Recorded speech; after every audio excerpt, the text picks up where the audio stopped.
찬송가 360장을 찬송하시겠습니다.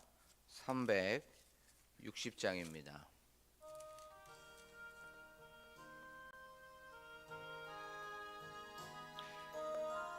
360장입니다. 찬송가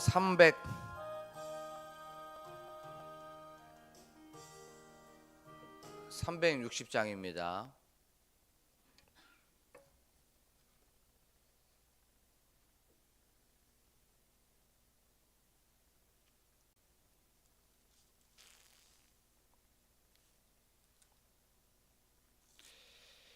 (309장) 찬송하겠습니다.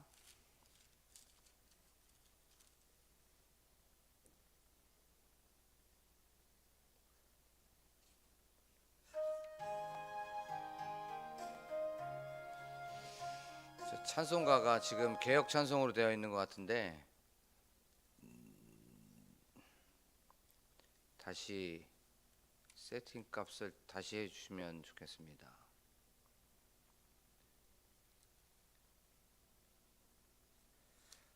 찬송가 28장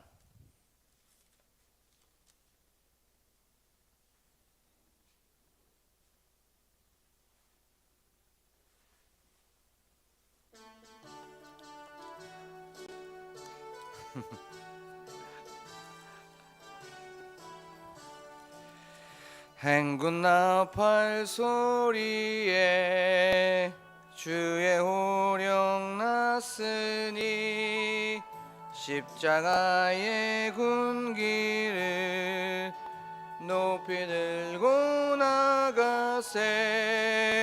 선한 싸움 다 싸우고 의의 멸류관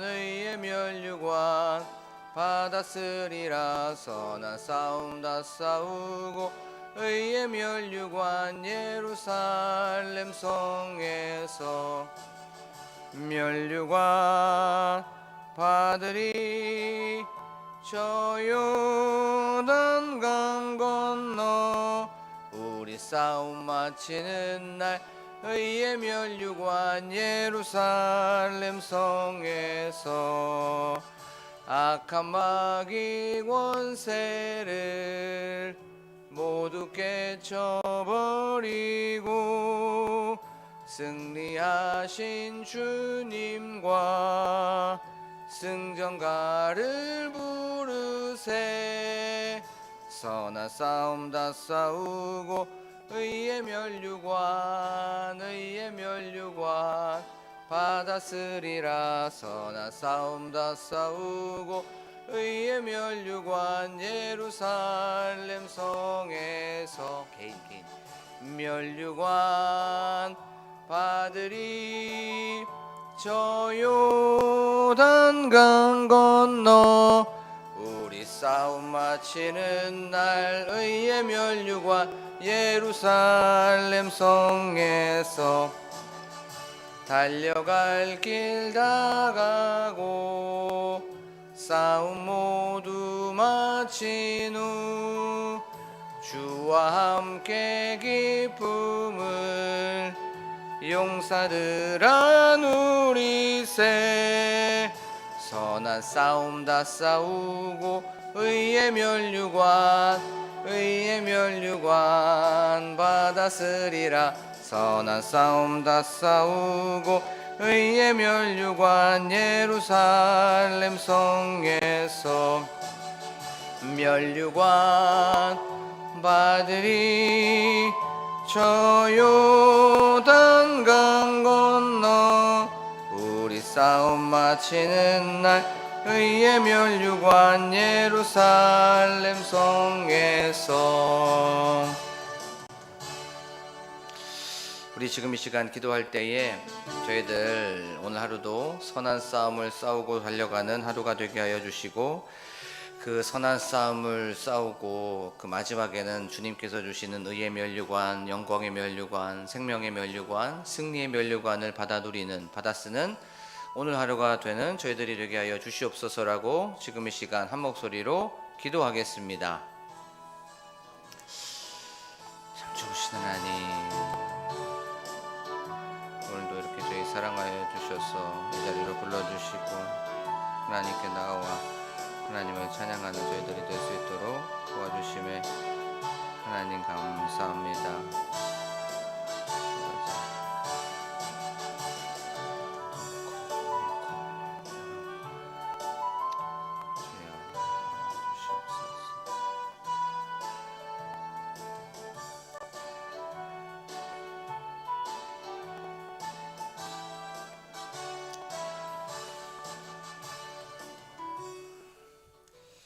참 좋으신 하나님, 오늘도 이렇게 저희들 사랑하여 주셔서 이 자리로 불러주시고 하나님께 나아와 기도와 찬양과 또한 말씀을 듣게 하여 주심에 감사를 드립니다.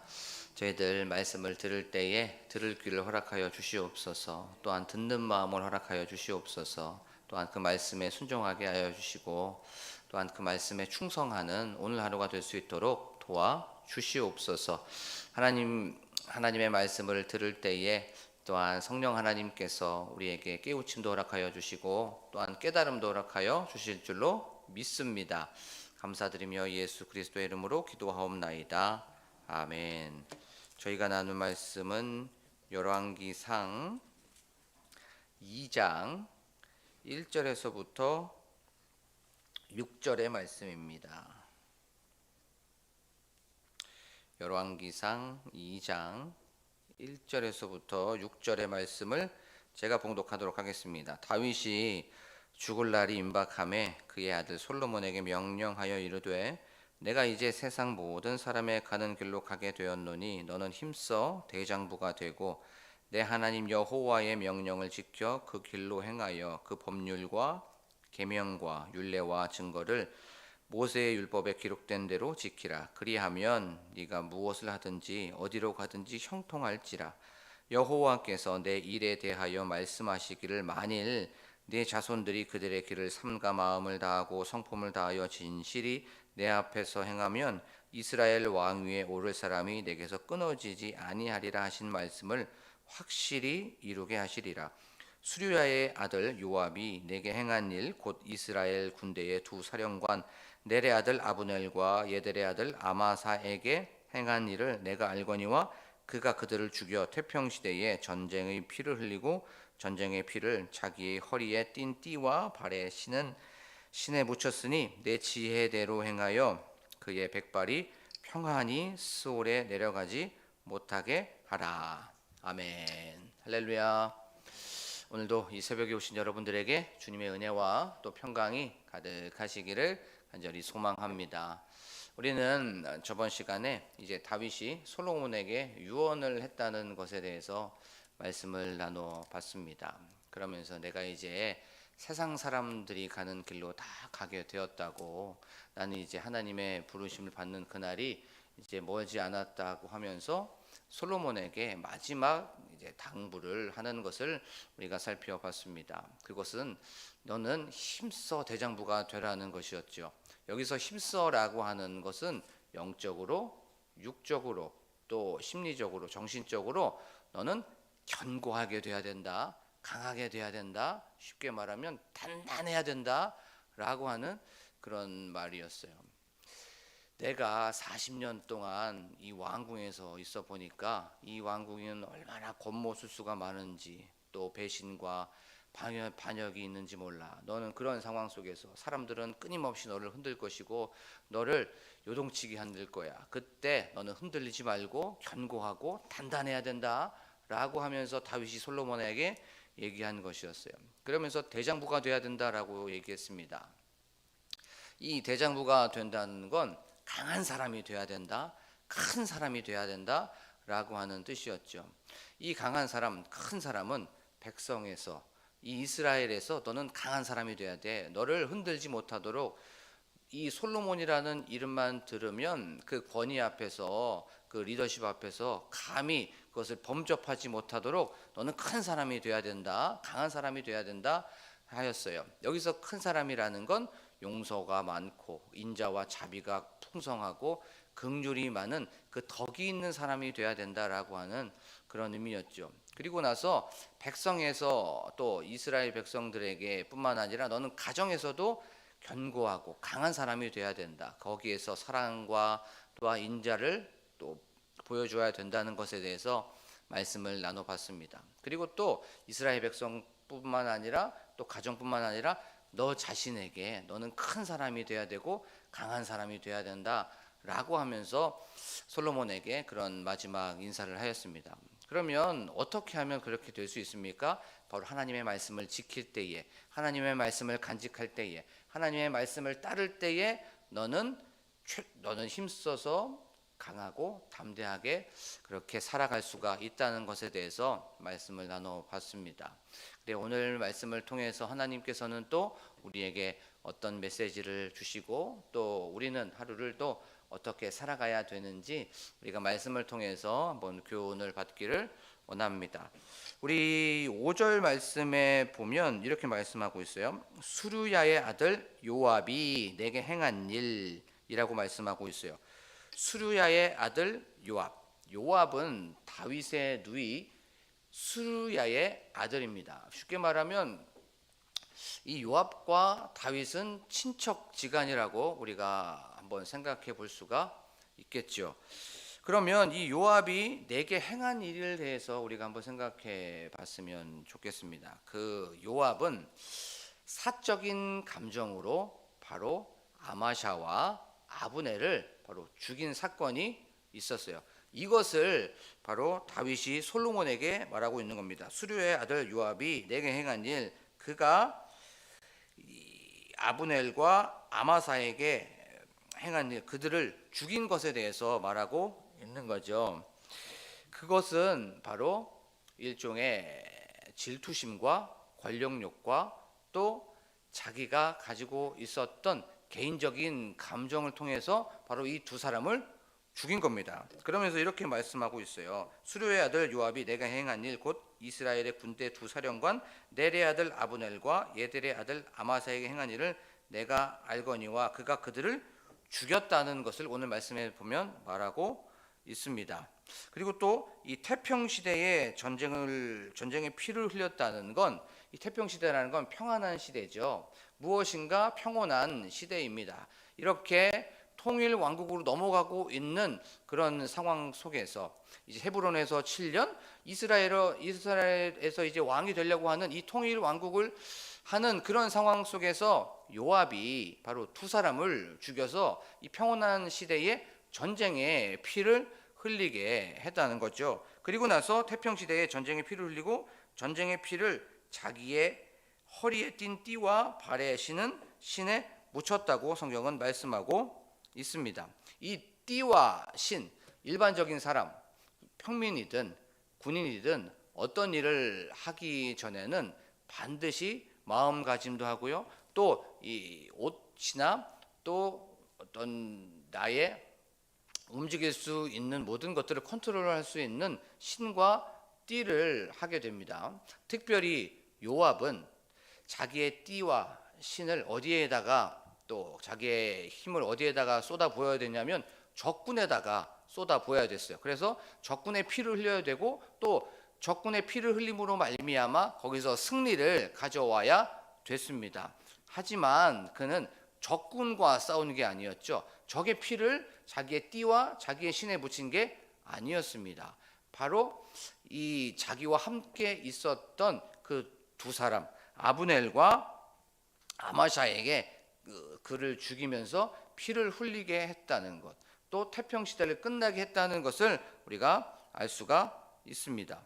요압에게 이 두 사람의 생명은 바로 모기와 같은 그런 너무나도 하찮은 그런 생명이었어요. 자기의 힘을 이용하여서 자기의 어떤 권세, 자기의 권력을 이용하여서 바로 이 두 사람을 죽인 것이었죠. 자기의 권세와 자기의 이익만이 바로 요압에게는 중요했습니다.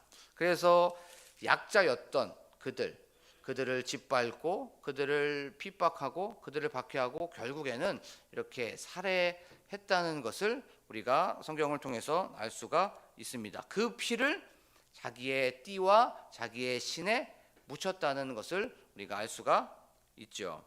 그는 군사로서 전쟁에 나아가서 적군과 싸우지 않고 자기 편인 사람과 싸운 것이었어요. 그리고 그들은 약자였습니다. 약자를 발로 밟은 사람이 바로 요압이었던 거예요. 그것을 이제 다윗이 솔로몬에게 얘기하고 있는 겁니다. 이 말씀 우리의 삶 속에서 한번 생각해 봤으면 좋겠어요. 세상에서 요압과 같은 사람이 얼마나 많이 있는지 모르지요. 세상의 어떤 메커니즘, 세상의 논리는 다 힘의 논리입니다. 그렇죠? 약육강식이라고 하죠. 강한 사람들은 계속해서 약한 사람들을 짓밟고 그들의 것을 빼앗고 그 다음에 내가 내 것을 이루기 위하여서는 수단과 방법을 가리지 않고 모든 것들을 다 자기가 움켜쥐려고 하는 그것이 바로 이 세상의 논리입니다. 목표와 목적을 이루기 위해서는 그것이 악한 것이든 그것이 나쁜 것을 알고 있음에도 불구하고 그것을 서슴없이 하는 사람들이 바로 이 세상의 요압과 같은 사람들이라는 거죠. 그리고 또 자기보다 약한 사람들 굉장히 많이 무시합니다. 업신여기고 괄시하는 것을 우리가 알 수가 있죠. 자기의 이익을 위해서라면 또 자기의 소유를 지키기 위해서라면 굉장히 포악하고요, 비겁합니다. 또 어쩔 때는 비열한 것이 바로 이 세상의 논리, 세상에서 바로 요압과 같은 사람들이라는 거죠. 그것 때문에 약자들은 고통받고 또 그것 때문에 극단적인 선택을 하는 사람들도 우리가 뉴스나 우리가 주변 사람들의 이야기를 통해서도 알 수가 있어요. 학폭의 문제도 그렇죠. 힘이 있는 그 학생들이 연약하고 나약한 그 약자인 어떤 학생들을 괴롭히다가 결국에는 그 학생이 스스로 목숨을 끊어버렸다고 하는 그런 뉴스를 종종 우리는 알 수가 있습니다. 세상은 바로 이런 유압이 너무나도 많이 있다는 것을 우리가 알 수가 있죠. 그런데 이건 세상뿐만이 아닙니다. 어쩌면 교회 안에서도 이런 요압과 같은 사람들이 많이 있어요. 시기와 질투로 인하여서 또 자기 것을 지키기 위하여서 성도를 옆에 있는 우리 셀원들을 이렇게 힘들게 하고 또 공격하는 것을 알 수가 있습니다. 그것 때문에 교회를 옮기기도 하고요. 또 그것 때문에 시험에 들기도 하죠. 또 그것 때문에 낙심하고 낭망합니다. 또 어떤 사람들은 그 관계 때문에 죄를 짓기도 하고 또 그것 때문에 또 스트레스를 받고 또 사역자들은 또 어떤 사람들과의 관계 때문에 바로 사역을 떠난 사람들이 너무나도 많이 있다는 것을 알 수가 있습니다. 자, 우리는 예수님을 믿는 사람들이죠. 그 다음에 우리는 그리스도인들입니다. 그러면 이런 상황에 처하게 되면 어떻게 됩니까? 어떻게든지 간에 우리는 좁은 길로 갑니다. 또 양보합니다. 희생하죠. 또 절제합니다. 그리고 나서 하나님 이런 어려움이 있습니다. 이런 힘듦이 있습니다. 라고 하면서 하나님께 기도하고요. 또 그 다음에 신원합니다. 하나님 너무나도 힘들어요. 하나님 저 요압과 같은 사람들이 너무나도 많이 있습니다. 저 사람들 때문에 저 사람이 없어졌으면 좋겠는데 하나님 저 사람이 우리 가정을 힘들게 하고 저 사람이 나를 너무나도 힘들게 합니다. 라고 하면서 어쩔 때는 이것이 우리의 삶 속에 고난이 될 수도 있습니다. 또 그것 때문에 어찌할 바를 모르고 한숨도 쉴 때가 많이 있습니다. 또 그것 때문에 분노할 때도 많이 있고 그것 때문에 우리가 눈물 흘릴 때도 있지요. 그때 어떡합니까? 오늘 6절 말씀에 보면 이렇게 말씀하고 있습니다. 내 지혜대로 행하여 그의 백발이 평안히 스올에 내려가지 못하게 하라 라고 성경은 말씀하고 있습니다. 이 말씀이 무슨 말씀이죠? 다윗이 솔로몬에게 요압이 아마샤와 아브넬을 죽였기 때문에 그가 평안히 죽지 못하게 하라는 거예요. 평안히 스올로 내려가지 못하게 하라는 겁니다. 이 말씀을 통해서 우리에게 주는 메시지가 있죠. 의로우신 하나님께서는 고통 중에 있는 자들을 외면하지 않으신다는 거예요. 학대받고 또 우리가 삶 속에서 핍박을 받고 박해를 받으면 그런 사람들, 그것을 행했던 그 불의한 자들을 하나님께서는 간과하지 않는다는 것을 우리가 성경을 통해서 알 수가 있습니다. 출애굽기 22장 22절에서부터 24절에서는 이렇게 말씀하고 있어요. 한번 들어보십시오. 너는 이방 나그네를 압제하지 말며 그들을 학대하지 말라. 너희도 애굽 땅에서 나그네였음이라. 지금 하나님께서 말씀하시는 건 바로 약자를 그렇게 힘들게 하지 말라는 겁니다. 너는 과부나 고아를 해롭게 하지 말라. 네가 만일 그들을 해롭게 함으로 그들이 내게 부르짖으면, 하나님께 부르짖으면 내가 반드시 그 부르짖음을 들으리라. 나의 노가 맹렬함으로 내가 칼로 너희를 죽이리니 너희의 아내는 과부가 되고 너희 자녀는 고아가 되리라. 라고 성경은 분명히 말씀하고 있습니다. 약자를 힘들게 하고 어렵게 하고 핍박하고 받게 했을 때 그들이 하나님께 부르짖고 하나님께 신원하고 하나님께 기도하면 하나님께서 그 기도를 들으신다는 겁니다. 그래서 그 불의한 자들, 악한 일을 행한 자들을 그것에 대하여서 좌시하지 아니하시고 징계하시고 벌한다는 것을 우리가 알기를 원합니다. 그래요. 하나님께서는요, 자기보다 약한 자들을, 해롭게 하는 자들을 결단코 용서하지 않으신다는 거죠. 하나님께서는 그것에 대하여서 경멸하시고 진노하신다는 것을 알기를 원합니다. 예를 들면 이런 거죠. 우리가 자식이 어디에서 맞고 왔어요. 우리의 자녀가.